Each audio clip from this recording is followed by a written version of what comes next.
नमस्कार दर्शकों, आपका स्वागत है आज की तमाम बड़ी खबरों में। आज है तारीख 1 अक्टूबर 2025, दिन बुधवार और हिंदी तिथि महानवमी।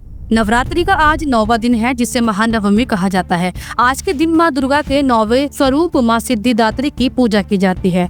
4 हाथों वाली माँ सिद्धिदात्री शंख, चक्र, गदा और कमल धारण किए रहती है और सिंह पर सवार होती है। मान्यता है कि माँ सिद्धिदात्री अपने भक्तों को अष्ट सिद्धि प्रदान कराती है और हर संकट से मुक्ति देती है। आज के दिन विशेष रूप से कन्या पूजन का भी महत्व है। कन्याओं को भोजन कराकर आशीर्वाद लिया जाता है। भक्त माँ से शक्ति, भक्ति और जीवन में सफलता की कामना करते हैं। तो इस महानवमी पर आइए हम सब माँ सिद्धिदात्री का स्मरण करें और अपने जीवन से अज्ञान और भय का अंधकार मिटाए। आइए दोस्तों, फिर चलते हैं आज की तमाम बड़ी खबरों पर। एशिया कप ट्रॉफी विवाद, पीसीसीआई ने उठाए सवाल। पीसीबी चीफ बोले, मैं तो कार्टून की तरह खड़ा था। दुबई में हुई एसीसी एशियन क्रिकेट काउंसिल की वार्षिक बैठक में एशिया कप फाइनल का विवाद सबसे बड़ा मुद्दा बनकर सामने आया है। भारत ने 28 सितंबर को श्रीलंका को हराकर खिताब जीता था, लेकिन टीम इंडिया को मंच पर औपचारिक तौर पर ट्रॉफी नहीं दी गई। खिलाड़ी मैदान पर ही जश्न मनाते रह गए। बैठक में बीसीसीआई उपाध्यक्ष राजीव शुक्ला और कोष अध्यक्ष आशीष शेलार ने इस पर कड़ा विरोध जताया है। शुक्ला ने पूछा कि जब यह एसीसी की ट्रॉफी है तो विजेता टीम को औपचारिक रूप से क्यों नहीं सौंपा गया। तो वहीं पीसीबी और एसीसी चीफ मोहसिन नकवी ने सफाई देते हुए कहा कि किसी भी स्तर पर यह नहीं बताया गया था कि भारतीय टीम मुझसे ट्रॉफी नहीं लेगी। मैं तो वहां बिना वजह कार्टून की तरह खड़ा रह गया था। बैठक में यह भी निर्णय लिया गया कि भविष्य में इस तरह की स्थिति से बचने के लिए भारत, पाकिस्तान, श्रीलंका, बांग्लादेश और अफगानिस्तान जैसे टेस्ट प्लेइंग सदस्यों की राय लेकर स्पष्ट नियम बनाए जाएंगे ताकि ट्रॉफी विजेता को सम्मानजनक तरीके से सौंपी जाए। यानी एशिया कप 2025 की यादों के साथ यह विवाद भी इतिहास में दर्ज हो गया है और अब एसीसी इसे नियमबद्ध करने की तैयारी कर रहा है। और वहीं एशिया कप फाइनल हारने के अगले दिन पीसीबी का बड़ा फैसला, पाकिस्तानी खिलाड़ियों की विदेशी लीग एनओसी सस्पेंड कर दी गई है। एशिया कप 2025 फाइनल में भारत से हार के सिर्फ 24 घंटे बाद ही पाकिस्तान क्रिकेट बोर्ड पीसीबी ने कड़ा फैसला लिया है। बोर्ड ने सभी पाकिस्तानी खिलाड़ियों की विदेशी T20 लीग में खेलने के लिए दिए गए नो ऑब्जेक्शन सर्टिफिकेट यानी कि एनओसी तत्काल प्रभाव से सस्पेंड कर दी गई है। क्या है पूरा मामला? 28 सितंबर को दुबई में खेले गए फाइनल में भारत ने पाकिस्तान को 5 विकेट से हराया था। इसके अगले ही दिन 29 सितंबर को पीसीबी सीओओ सुमेर अहमद सैयब ने खिलाड़ियों और उनके एजेंट्स को नोटिस भेजकर सूचित किया कि चेयरमैन मोहसिन नकवी के आदेश पर सारे एनओसी अगली सूचना तक निलंबित कर दिए गए हैं। बोर्ड ने कारण साफ नहीं बताया, लेकिन यह कदम अचानक और सख्त माना जा रहा है। लेकिन आखिर किस पर पड़ेगा इसका असर? टॉप खिलाड़ी बाबर आजम, शाहीन शाह अफरीदी, मोहम्मद रिजवान, शादाब खान, फहीम अशरफ विदेशी leagues BBL, IL T20, CPL में खेलने वाले थे। यूएई की आईएल T20 का ऑक्शन 1 अक्टूबर से ही होना था, यानी कि आज से ही होना था, जिसमें 18 पाकिस्तानी खिलाड़ी शॉर्ट लिस्ट थे, पर अब वे हिस्सा नहीं ले पाएंगे। कनाडा ग्लोबल T20 में भी पहले ही रोक लगाई जा चुकी थी। पहले भी विवाद एशिया कप के दौरान ही हैंडशेक विवाद पर पीसीबी ने टीम मैनेजर उस्मान वाहला को निलंबित किया था। यानी बोर्ड लगातार कड़ा और तत्रीव एक्शन ले रहा है, पर आखिर क्या संकेत मिल रहे हैं?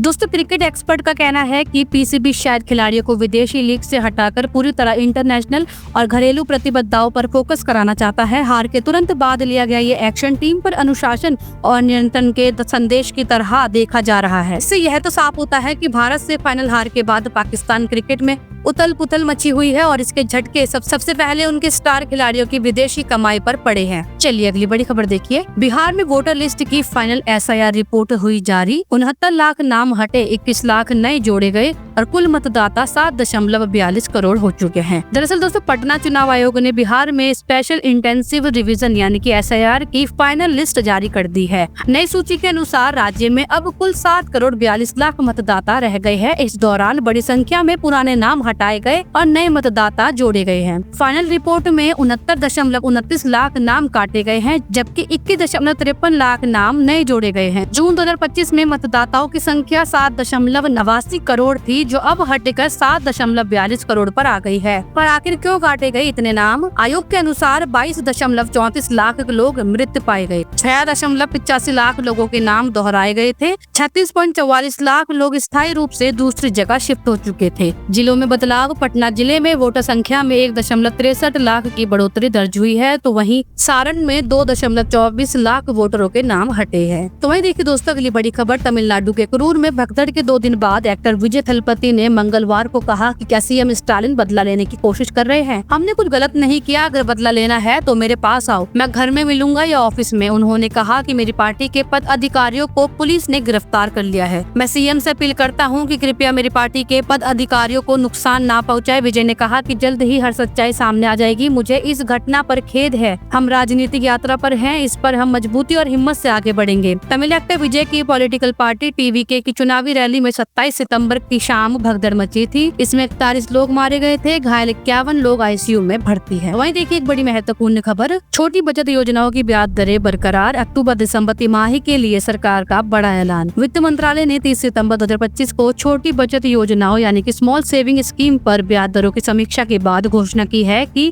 मौजूदा दरों में कोई बदलाव नहीं किया जाएगा। इसका मतलब है कि पब्लिक प्रोविडेंट फंड यानी कि पीपीएफ, नेशनल सेविंग सर्टिफिकेट यानी कि एनएससी और डाकघर डिपॉजिट और सुकन्या समृद्धि जैसी स्कीमों में निवेश करने वाले करोड़ों निवेशकों को राहत मिलेगी। यह फैसला ऐसे समय में आया है जब भारतीय रिजर्व बैंक यानी कि आरबीआई लगातार इस साल 3 बार रेपो रेट घटा चुका है। आशंका जताई जा रही थी कि सरकार जमा योजनाओं की दरें भी कम कर सकती है, लेकिन इसे स्थिर रखा गया है। फिलहाल दरें इस प्रकार है, आप सामने देख सकते हैं स्क्रीन पर। आखिर दोस्तों फैसले का असर, ब्याज दरें घटाए जाने की संभावना से निवेशक चिंतित थे, लेकिन दरें स्थिर रहने से निवेशकों की फिक्स्ड इनकम पर कोई असर नहीं पड़ेगा। खासतौर पर सीनियर सिटीजन और बेटियों के लिए खुलने वाले एसएससी अकाउंट में निवेश करने वालों को राहत की बड़ी खबर है। आखिरी बार दरों में संशोधन जनवरी मार्च 2024 की तिमाही में हुआ था। अब 3 वर्षीय टाइम डिपॉजिट की दर 7% से बढ़ाकर 7.1% और सुकन्या समृद्धि का ब्याज 8% से बढ़ाकर 8.2% किया गया था। सरकार ने रेपो रेट कटौती के बाद भी छोटी बचत योजनाओं की दरों में छेड़छाड़ नहीं की है। इसका सीधा फायदा मिडिल क्लास, सीनियर सिटीजन और छोटे निवेशकों को मिलेगा। वहीं देखिए दोस्तों अगली बड़ी खबर, पाकिस्तान के क्वेटा में भीषण धमाका, 10 की मौत, 32 जने हुए घायल।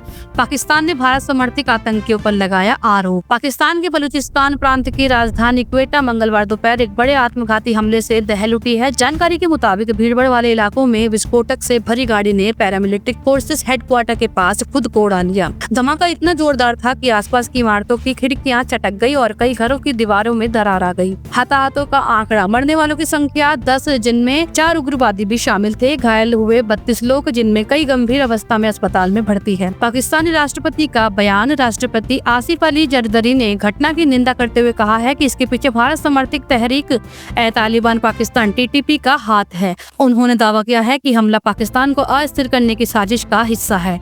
भारत की इसमें क्या प्रतिक्रिया रही है? अब तक भारत सरकार की ओर से इन आरोपों पर कोई आधिकारिक बयान जारी नहीं किया गया है। सुरक्षा अलर्ट, क्वेटा और बलूचिस्तान में सुरक्षा बलों को हाई अलर्ट पर रखा गया है। जांच टीमें घटनास्थल पर जुट गई है और इलाके की घेराबंदी कर तलाशी अभियान चलाया जा रहा है। कुल मिलाकर क्वेटा का यह धमाका पाकिस्तान में बढ़ती अस्थिरता को और उजागर कर गया है। वहीं भारत पर उठाए गए आरोप से दोनों देशों के बीच पहले से तनावपूर्ण रिश्तों में एक नई तल्खी जुड़ गई है। तो वहीं दोस्तों 26/11 के मुंबई हमले पर भी एक बड़ी खबर आई है। मुंबई हमले पर चिदम्बरम का बड़ा खुलासा। उन्होंने कहा कि मैं बदला चाहता था, लेकिन मनमोहन सरकार पर अमेरिका का दबाव था। पूर्व केंद्रीय गृह मंत्री पी चिदम्बरम ने 17 साल बाद 26/11 के मुंबई हमले को लेकर एक बड़ा बयान दिया है। एक टीवी इंटरव्यू में चिदम्बरम ने कहा कि हमले के बाद वे पाकिस्तान से बदला लेना चाहते थे, लेकिन तत्कालीन मनमोहन सरकार ने अमेरिका सहित अंतर्राष्ट्रीय दबाव के चलते सैन्य कार्रवाई से पीछे हटने का फैसला किया। चिदम्बरम ने क्या कहा? 26/11 के दौरान ही हमने प्रधानमंत्री और अन्य जिम्मेदार लोगों से जवाबी कार्रवाई पर चर्चा की थी। मेरे मन में प्रतिशोध की भावना थी, लेकिन विदेशी दबाव बहुत ज्यादा था। तत्कालीन अमेरिकी विदेश मंत्री खुद दिल्ली आई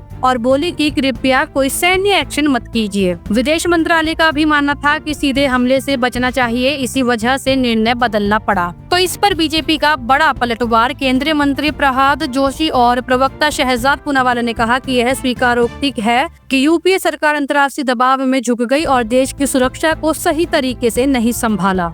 चिदम्बरम ने हाल में अमेरिका से भारत प्रत्यर्पित तहव्वुर राणा का जिक्र भी किया। उन्होंने कहा कि इस प्रोसेस की शुरुआत यूपीए सरकार ने 2009 में कर दी थी। कांग्रेस का दावा है कि एनडीए को सारा क्रेडिट अकेले नहीं लेना चाहिए। तो कुल मिलाकर चिदम्बरम के इस बयान ने 26/11 की सियासी बहस को एक बार फिर जिंदा कर दिया है। जहां एक बार कांग्रेस विदेशी दबाव की मजबूरी बता रही है, तो वहीं बीजेपी का आरोप है कि यूपीए सरकार ने देश को निर्णायक जवाब देने का मौका गवा दिया। दोस्तों भारत के लिए एक और बड़ी अच्छी खबर सामने आई है। महिला वर्ल्ड कप भारत की धमाकेदार शुरुआत, श्रीलंका को 59 रन से हराया। भारतीय महिला क्रिकेट टीम ने वनडे विश्व कप का आगाज जीत से किया। मंगलवार को गुवाहाटी के बारसापारा स्टेडियम में खेले गए मुकाबले में टीम इंडिया ने श्रीलंका को 59 रन से मात दी। बारिश से प्रभावित मैच 57 ओवर का कर दिया गया था।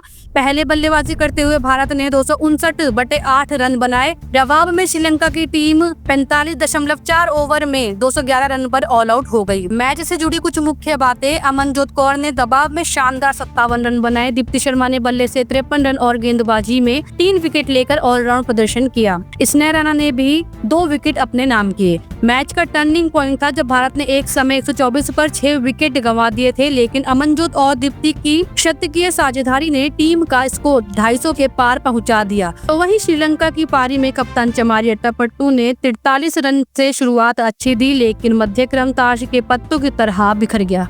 दीप्ति शर्मा अब भारत की दूसरी सबसे सफल वनडे विकेट टेकर बन गई है। नीतू डेविड को पीछे छोड़ा। अट्टापट्टू ने 59वें वनडे मैच में कप्तानी कर श्रीलंका की सबसे ज्यादा मैचों की कप्तान बनी। कठिन शुरुआत के बाद भारत ने ऑलराउंड प्रदर्शन से मैच पलट दिया और वर्ल्ड कप में विजयी आगाज किया। तो वहीं देखिए दोस्तों, एक बड़ी दुखद खबर भी सामने आई है। तमिलनाडु की राजधानी चेन्नई के एन्नोर थर्मल पावर प्लांट में मंगलवार शाम बड़ा हादसा हो गया। 30 फीट ऊंचाई पर बनाए जा रहे लोहे के स्ट्रक्चर का हिस्सा अचानक गिर गया। इसके मलबे में दबकर 9 मजदूरों की मौत हो गई, जबकि एक मजदूर गंभीर रूप से घायल है। कैसे हुआ हादसा? पुलिस और प्रशासनिक अधिकारियों के मुताबिक प्लांट की कंस्ट्रक्शन साइट पर एक स्टील आर्क स्ट्रक्चर तैयार किया जा रहा था। अचानक उसका कुछ हिस्सा टूटकर नीचे आ गिरा, जिससे नीचे काम कर रहे मजदूर दब गए। हादसे की वजह का पता लगाने के लिए तकनीकी जांच आदेशित की गई है। मृतक मजदूर कौन थे? तमिलनाडु सरकार के अधिकारियों ने बताया कि मरने वाले ज्यादातर मजदूर असम और उसके आसपास के राज्यों से ताल्लुक रखते थे। तमिलनाडु इलेक्ट्रिसिटी बोर्ड के सचिव और टेनजेडको के चेयरमैन डॉक्टर जे राधाकृष्णन ने अस्पताल पहुंचकर घायल मजदूर से मुलाकात की। प्रशासन ने राहत और बचाव कार्य तुरंत शुरू किया था। इस हादसे पर प्रधानमंत्री जी ने भी एक बड़ी घोषणा की है। पीएम नरेंद्र मोदी ने हादसे पर शोक जताया और प्रधानमंत्री राष्ट्रीय राहत कोष से मदद का ऐलान किया है। मृतकों के परिजनों को 2 लाख रुपए दिए जाएंगे और वहीं घायलों को 50,000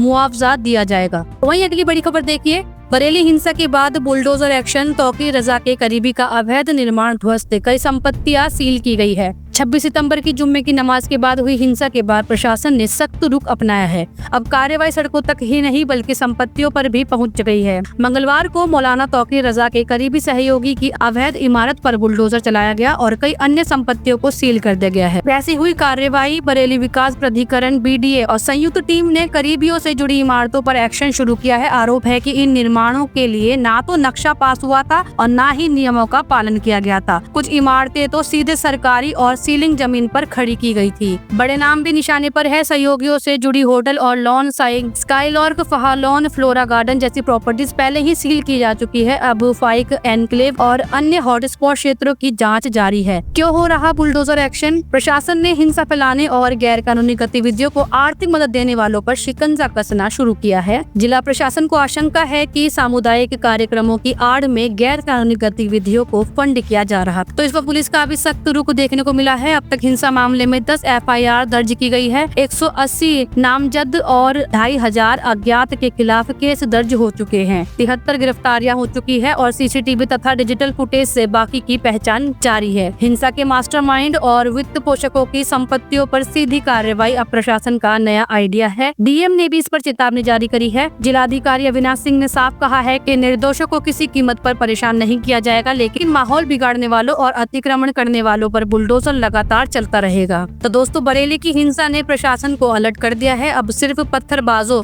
और प्रदर्शनकारियों पर ही नहीं बल्कि संपत्ति और आर्थिक नेटवर्क पर भी बुलडोजर चल रहा है। संदेश साफ है कि कानून तोड़ोगे तो घर दुकान तक कानून पहुंचेगा। तो वहीं देखिए दोस्तों, एक बड़ी चौंकाने वाली खबर सामने आई है। MP में बड़ी प्रशासनिक सर्जरी हुई है, जिसमें 24 IAS अफसरों के तबादले किए गए हैं। 12 जिलों के कलेक्टर भी बदले गए हैं। मध्य प्रदेश सरकार ने मंगलवार शाम प्रशासनिक स्तर पर बड़ा फेरबदल किया है। कुल 24 IAS अफसरों का ट्रांसफर किया गया, जिनमें 12 जिलों के कलेक्टर शामिल है। सरकार ने कलेक्टर स्तर पर यह बदलाव ऐसे समय किया है जब कई जिलों के कलेक्टर विवादों में घिरे थे। जिन जिलों के कलेक्टर बदले गए हैं वो लिस्ट आप सामने देख सकते हैं। और कुछ मुख्य तबादलों की लिस्ट भी आप सभी के सामने है, वो भी आप देख सकते हैं। यह प्रशासनिक सर्जरी प्रदेश की राजनीतिक गतिविधियों के बीच बेहद अहम मानी जा रही है। सरकार ने संकेत दिए हैं कि विवादों या कामकाज में ढिलाई पर अफसरों को बख्शा नहीं जाएगा, तो वही नई तैनाती से जिलों में तेज कामकाज की उम्मीद है। संदेश साफ, सरकार अब नो सॉफ्ट कॉर्नर मोड में है। वहीं देखिए दोस्तों, अगली बड़ी महत्वपूर्ण खबर, भारत में ओजेम्पिक को मंजूरी मिली है। मोटापा और डायबिटीज के इलाज में गेम चेंजर दवा साबित हुई है। मोटापा घटाने के लिए दुनिया भर में मशहूर हो चुकी दवा ओजेम्पिक को आखिरकार भारत में भी मंजूरी मिल गई है। डेनमार्क की फार्मा कंपनी नोवो नॉर्डिस्क द्वारा बनाई गई यह दवा पहले से ही अमेरिका और यूरोप में वजन कम करने और टाइप 2 डायबिटीज के इलाज के लिए इस्तेमाल की जा रही है। पर आखिर क्या है ओजेम्पिक? यह एक इंजेक्शन आधारित दवा है जिसे हफ्ते में एक बार लेना होता है। इसका एक्टिव इंग्रेडिएंट सेमाग्लूटाइड है जो शरीर में GLP-1 हार्मोन जैसा काम करता है। GLP-1 डाइजेशन और भूख को नियंत्रित करने वाला हार्मोन है। कैसे करता है काम? पेट देर तक भरा हुआ महसूस कराता है, ओवर ईटिंग रुकती है, ब्लड शुगर को स्थिर करता है, टाइप 2 डायबिटीज में फायदेमंद है, कैलोरी इंटेक घटने और शुगर लेवल कंट्रोल होने से वजन कम होता है। और आखिर क्यों मानी जा रही दवाई खास? इसका ये रिजल्ट है। अमेरिका में इसे कई हॉलीवुड और सिलिकॉन वैली सेलिब्रिटीज ने वेट लॉस मिरेकल ड्रग का नाम दिया है। क्लिनिकल ट्रायल्स में मरीजों का वजन 15 से 20% तक घटने की रिपोर्ट भी सामने आई है। डायबिटीज के मरीजों को इसका डबल बेनिफिट मिलता है क्योंकि इससे ब्लड शुगर भी कंट्रोल होता है और वजन भी घटता है। भारत के लिए इसका मतलब है कि भारत दुनिया की डायबिटीज कैपिटल कहलाता है और यहाँ मोटापा भी तेजी से बढ़ रहा है। ओजेम्पिक की एंट्री से अब उन मरीजों को नई उम्मीद मिलेगी जो पारंपरिक दवाइयों से या सिर्फ डाइट एक्सरसाइज से वजन नहीं घटा पा रहे हैं। पर ध्यान रखने योग्य बातें हैं कि यह कोई मैजिक शॉट नहीं है, बल्कि डॉक्टर की गाइडेंस में ही लेना होता है। इसके कुछ साइड इफेक्ट्स हो सकते हैं जैसे उल्टी, कब्ज, सिर दर्द और शुरुआती में मितली जैसे साइड इफेक्ट्स भी देखने को मिल सकते हैं। कीमत भारत में लॉन्च के साथ सामने आएगी, लेकिन अंतर्राष्ट्रीय मार्केट में यह काफी महंगी दवाई मानी जाती है। तो दोस्तों, इस पूरी रिपोर्ट का निचोड़ कुछ इस प्रकार है। भारत में ओजेम्पिक की मंजूरी मोटापा और डायबिटीज दोनों के लिए बड़ा मेडिकल ब्रेक थ्रू है। अब यह देखना अहम होगा कि इसकी कीमत, उपलब्धता और रेगुलेशन इसे कितना आम लोगों की पहुंच में लाती है। वहीं देखिए दोस्तों, दिल्ली से जुड़ी एक बड़ी ब्रेकिंग न्यूज। NCRB की ताजा रिपोर्ट के अनुसार दिल्ली में महिलाओं के खिलाफ अपराधों में इस साल 5.7% की कमी आई है। इसके बावजूद कुल अपराधों में 7.5% की वृद्धि के कारण दिल्ली लगातार तीसरे साल सबसे असुरक्षित मेगा सिटी बनी हुई है। रिपोर्ट में सामने आया है कि यौन हमले, स्टॉकिंग और घरेलू हिंसा जैसी घटनाएं अब भी काफी दर्ज हो रही है। सड़कों पर लूट, स्नैचिंग और छेड़छाड़ जैसे अपराध बढ़े हैं, जबकि साइबर क्राइम नए खतरे के रूप में तेजी से उभरा है। ऑनलाइन फ्रॉड, स्टॉकिंग और डेटिंग एप्स के जरिए ठगी जैसे मामले में खास इजाफा हुआ है। तो दोस्तों, इस रिपोर्ट से निचोड़ यही निकलता है कि भले ही महिलाओं के खिलाफ अपराधों में गिरावट दर्ज हुई है, पर कुल अपराधों की संख्या इतनी बड़ी है कि दिल्ली अब भी सुरक्षित शहर की श्रेणी में नहीं आ पाई है और उसे सुरक्षा व्यवस्था को और सख्ती से लागू करने की जरूरत है। तो वहीं दोस्तों, मानसून को लेकर एक बड़ी खबर सामने आई है। मानसून सीजन हुआ खत्म। देश में सामान्य से 8% ज्यादा बारिश। अक्टूबर में भी बरसेंगे बादल। भारतीय मौसम विभाग IMD के मुताबिक देश में 4 महीने का मानसून सीजन जून से सितंबर आधिकारिक रूप से मंगलवार को खत्म हो गया। इस बार कुल 937.2 मिलीमीटर औसत बारिश दर्ज की गई है, जो कि सामान्य यानी कि 870 मिलीमीटर से करीब 8% ज्यादा अधिक रही है। खासतौर पर उत्तर पश्चिम भारत में सबसे ज्यादा बारिश दर्ज हुई है। तो वहीं कई राज्यों में अभी भी बारिश का दौर जारी है क्योंकि मानसून इस बार जल्दी आ गया था। आमतौर पर यह 2 जून को केरल से प्रवेश करता है, लेकिन इस बार 24 मई को ही मानसून ने दस्तक दे दी थी। IMD के निदेशक मृत्युंजय महापात्रा ने बताया कि अब पोस्ट मानसून सीजन अक्टूबर से दिसंबर के दौरान भी देश भर में सामान्य से लगभग 15% ज्यादा बारिश की संभावना है। हालांकि उत्तर पश्चिम भारत के कुछ इलाकों में बारिश सामान्य से कम या औसत रह सकती है। तमिलनाडु, तटीय आंध्र प्रदेश, रायलसीमा, केरल और दक्षिण आंतरिक कर्नाटक जैसे इलाकों में अक्टूबर से दिसंबर के बीच भारी और सामान्य से ज्यादा वर्षा होने का अनुमान है। तो मानसून का यह सीजन देश के लिए औसत से बेहतर रहा और अब अक्टूबर से भी कई हिस्सों में झमाझम बारिश जारी रहने के आसार है। वहीं देखिए दोस्तों, अगली बड़ी खबर, लद्दाख में हालात लगातार बिगड़े हुए हैं। लेह में पुलिस गोलाबारी से 4 लोगों की मौत हुई और अब कांग्रेस नेता राहुल गांधी ने सीधे प्रधानमंत्री नरेंद्र मोदी पर निशाना साधा है। उन्होंने कहा कि पीएम ने लद्दाख के लोगों के साथ धोखा किया है। आइए जानते हैं शुरुआत से क्या है पूरा मामला। 24 सितंबर को लेह में लेह एपेक्स बॉडी यानी कि LAB ने बंद का आह्वान किया। बंद के दौरान हिंसक झड़पें हुई। हालात इतने बिगड़े कि पुलिस को फायरिंग करनी पड़ी। इस गोलाबारी में 4 लोग मारे गए। इनमें कारगिल युद्ध में शामिल रहे त्वासांग थारचिन भी थे। इस घटना ने पूरे इलाके का माहौल और भड़का दिया। इसके बाद प्रशासन ने लेह में कर्फ्यू लागू कर दिया और करीब 50 लोगों को हिरासत में लिया। इतना ही नहीं, आंदोलन का चेहरा बने पर्यावरण कार्यकर्ता सोनम वांगचुक को राष्ट्रीय सुरक्षा कानून मतलब NSA के तहत गिरफ्तार कर जोधपुर जेल भेज दिया गया।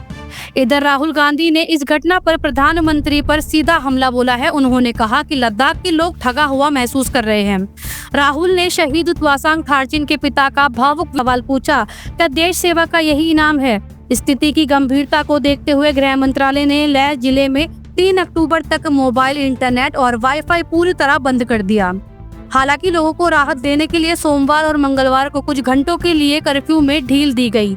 इस बीच लद्दाख को केंद्र शासित प्रदेश से राज्य का दर्जा दिलाने और सभी गिरफ्तार युवाओं को छोड़ने की मांग तेज हो गई है। लैब और KDA यानी कि कारगिल डेमोक्रेटिक अलायंस ने साफ कर दिया है कि जब तक न्यायिक जांच और रिहाई नहीं होती तब तक वे सरकार से किसी भी स्तर पर बातचीत नहीं करेंगे।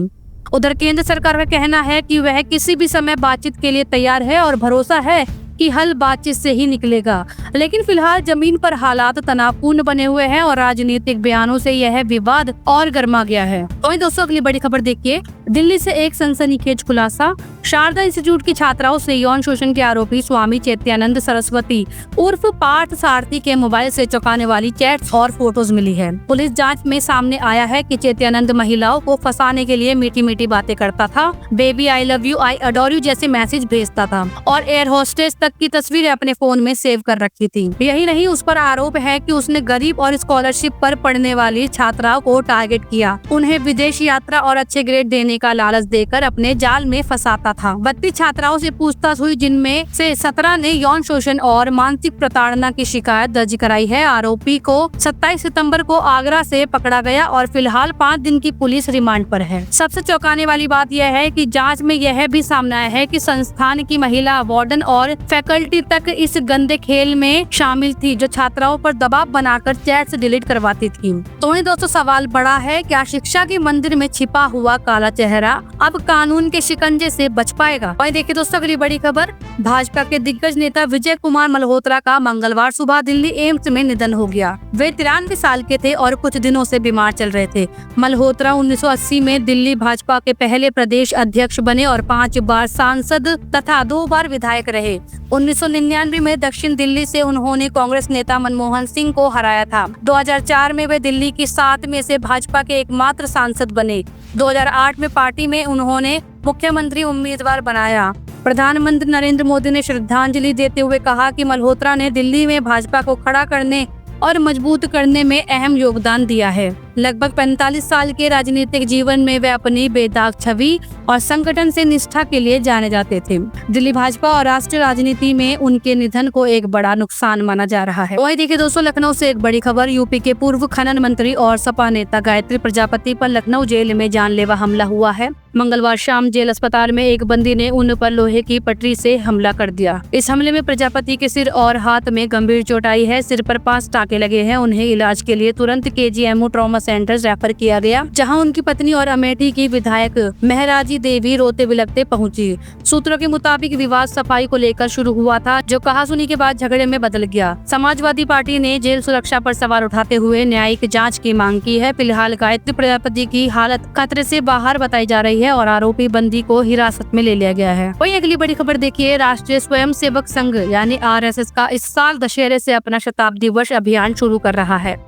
2 अक्टूबर 2025 से 20 अक्टूबर 2026 तक पूरे देश में 7 प्रमुख आयोजनों की रूपरेखा तय की गई है। इनका उद्देश्य संघ की 100 साल की यात्रा, मौजूदा चुनौतियों और समाधानों पर समाज से संवाद करना है। मुख्य 7 कार्यक्रम: विजयदशमी उत्सव, घर घर संपर्क अभियान, जन गोष्ठियाँ, हिंदू सम्मेलन, सद्भाव बैठकें, युवा सम्मेलन और शाखा विस्तार। हर स्तर, मोहल्ले से लेकर प्रांत तक इसमें स्वयं सेवकों और आम लोगों को जोड़ा जाएगा। संघ प्रमुख मोहन भागवत इस दौरान अमेरिका और यूरोप जैसे देशों की यात्रा भी कर सकते हैं। 3 देशों में कार्यक्रम होंगे, यह नवंबर की जबलपुर बैठक में तय होगा।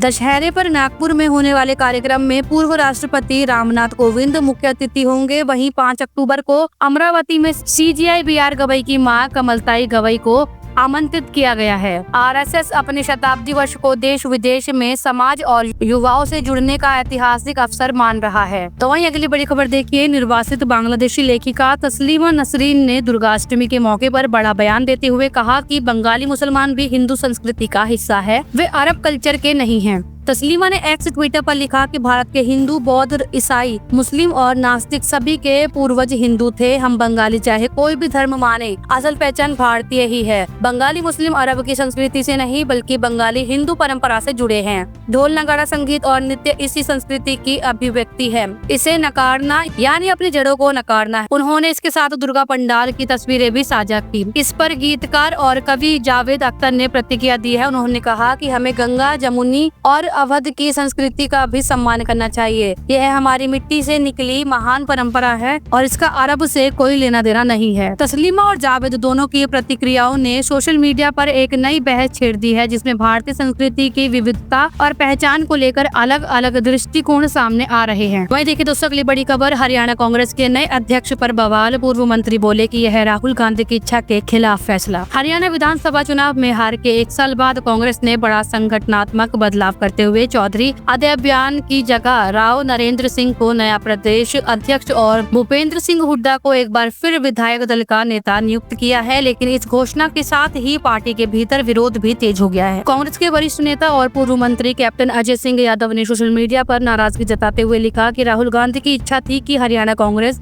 अध्यक्ष की जिम्मेदारी किसी साफ सुथरी छवि वाले बेदाग और युवा नेता को मिले, लेकिन लिया गया निर्णय इसके विपरीत है। इससे कार्यकर्ताओं का मनोबल गिरा है और पार्टी को आत्मनिरीक्षण की जरूरत है। उन्होंने इस पोस्ट में राहुल गांधी, कैसी वेणुगोपाल और बीके हरिप्रसाद को टैग भी किया। वहीं नवनियुक्त प्रदेश अध्यक्ष राव नरेंद्र सिंह ने मंगलवार को दिल्ली में कांग्रेस के राष्ट्रीय महासचिव और सांसद रणदीप सिंह सुरजेवाला और पूर्व मुख्यमंत्री भूपेंद्र सिंह हुड्डा से मुलाकात की। इसके बाद वह पूर्व केंद्रीय मंत्री विपेंद्र सिंह से भी मिले। यानी हरियाणा कांग्रेस में नए प्रदेश अध्यक्ष की नियुक्ति संगठन को मजबूत करने के बजाय फिलहाल नए विवाद और गुटबाजी को जन्म देती दिख रही है। वहीं देखिए दोस्तों, अगली खबर, हरियाणा के झज्जर जिले के छारा गांव के रहने वाले अंतर्राष्ट्रीय पहलवान और ओलंपियन दीपक पुनिया शादी के बंधन बंधने की तैयारी कर रहे हैं। रविवार को उनकी सगाई निलौटी गाँव की रहने वाली शिवानी से हुई है। शिवानी फिलहाल यूपीएससी संघ लोक सेवा आयोग की तैयारी कर रही है और उनका सपना आईएएस अधिकारी बनने का है। खास बात यह है कि शिवानी और दीपक के पिता लंबे समय से दोस्त हैं। इसी दोस्ती को रिश्तेदारी में बदलते हुए दोनों परिवारों ने विवाह का निर्णय लिया है। बहादुरगढ़ में हुए रिंग सेरेमनी समारोह में दोनों पक्षों के परिजन और करीबी ही शामिल हुए हैं। दीपक के पिता ने कहा कि जल्द ही परिवारों की सहमति से शादी की तारीख भी तय की जाएगी। कुश्ती के मैट पर देश का नाम रोशन करने वाले दीपक पुनिया अब जीवन के नए सफर की शुरुआत करने जा रहे हैं। वही देखिए दोस्तों, अगली बड़ी खबर, प्रधानमंत्री नरेंद्र मोदी ने मंगलवार को दिल्ली के चित्तरंजन पार्क यानी कि सीआर पार्क स्थित दुर्गा पूजा पंडाल में पहुंचकर श्रद्धा अर्पित की और आरती में हिस्सा लिया। इस मौके पर दिल्ली की मुख्यमंत्री रेखा गुप्ता भी उनके साथ मौजूद रही। इससे पहले पीएम मोदी कालीबाड़ी मंदिर भी गए और वहां पूजा अर्चन की। सीआर पार्क को राजधानी का मिनी कोलकाता कहा जाता है और यहाँ दुर्गा पूजा का विशेष महत्व होता है। पीएम मोदी को देखने और आरती में शामिल होने के लिए बड़ी संख्या में लोग पहुंचे। लोगों ने उनका गर्मजोशी से स्वागत किया और पीएम ने भी हाथ जोड़कर सबका अभिवादन किया। इससे पहले सुरक्षा को ध्यान में रखते हुए दिल्ली पुलिस ने इलाके में विशेष ट्रैफिक और सुरक्षा एडवाइजरी जारी की थी। दुर्गाष्टमी के मौके पर पीएम का ये दौरा राजधानी की भक्ति और बंगाली सांस्कृतिक रंगत में खास जोड़ माना जा रहा है। वहीं देखिए दोस्तों, पंजाब के जालंधर से एक बड़ी खबर, पाकिस्तानी डॉन शहजाद भट्टी और गैंगस्टर लॉरेंस के बीच फिर भिड़ंत सोशल मीडिया पर तेज हो गई है। भट्टी ने लॉरेंस की एक पुरानी वॉइस रिकॉर्डिंग वायरल कर दी, जिसमें भट्टी का दावा है कि लॉरेंस उसे अफ्रीका में फंसे अपने लोगों को कनाडा, अमेरिका ले जाने के लिए कह रहा था। भट्टी ने रिकॉर्डिंग पोस्ट करते हुए कड़ा रुख अपनाया और कहा कि बाप हमेशा बाप रहेगा और धमकी देने वालों को करारा जवाब देने की बात कही। इसके पहले लॉरेंस गैंग के लोग भट्टी से 5 करोड़ मांगने को कह चुके थे। गैंग के एक नेता गोल्डी ढिल्लो ने भट्टी की पर्सनल ठिकानों की रेकी तक करने की बात कही थी। इसी विवाद की पृष्ठभूमि पर यह ऑडियो वायरल हुआ है। पुलिस तथा साइबर सेल इस पूरे मामले पर नजर रखे हुए हैं, क्योंकि पुराने वायरल कॉल ऑडियो अक्सर पुराने क्लिपों को दोबारा फैलाकर तनाव बढ़ा देते हैं। हैं। वहीं देखें दोस्तों अगली बड़ी खबर, पंजाब के मुख्यमंत्री भगवंत मान ने मंगलवार को दिल्ली में केंद्रीय गृह मंत्री अमित शाह से मुलाकात की। 25 मिनट चली इस बैठक के बाद मान ने कहा कि उन्होंने शाह को बताया बाढ़ से 13,800 करोड़ का नुकसान हुआ है, जो आगे 20,000 करोड़ तक जा सकता है। ऐसे में केंद्र से मिले 1600 करोड़ तो ऊंट के मुंह में जीरा है। इस पर शाह ने जवाब दिया कि यह केवल टोकन मनी थी और केंद्र पंजाब की मदद और करेगा। मान ने बैठक के बाद कहा कि पंजाब 1978 से भी बड़ी बाढ़ झेल रहा है। करीब 2300 गांव डूब गए, 20 लाख लोग प्रभावित हुए, 60 से अधिक मौतें हुई और 8,500 किलोमीटर सड़कें बह गई। उन्होंने कहा कि पंजाब हमेशा देश के साथ खड़ा रहा है और अब पूरे देश को पंजाब के साथ खड़ा होना चाहिए। मान की कुछ प्रमुख मांगे भी हैं, जैसे बाढ़ राहत पैकेज को बढ़ाने की अपील की गई है। विशेष छूट धान खरीद सीजन 2025-26 के दौरान प्रभावित जिले गुरदासपुर, अमृतसर, फाजिलका, कपूरथला, फिरोजपुर के लिए मानकों में ढील। बीजेपी विधायक अश्विनी शर्मा को विधानसभा में जवाबी बहस करने की चुनौती, जिस पर शाह का जवाब आया है कि पंजाब के पास SDRF में 12,590 करोड़ पहले से उपलब्ध है। वहीं घोषित 1600 करोड़ में से 805 करोड़ पहले ही जारी हो चुके हैं।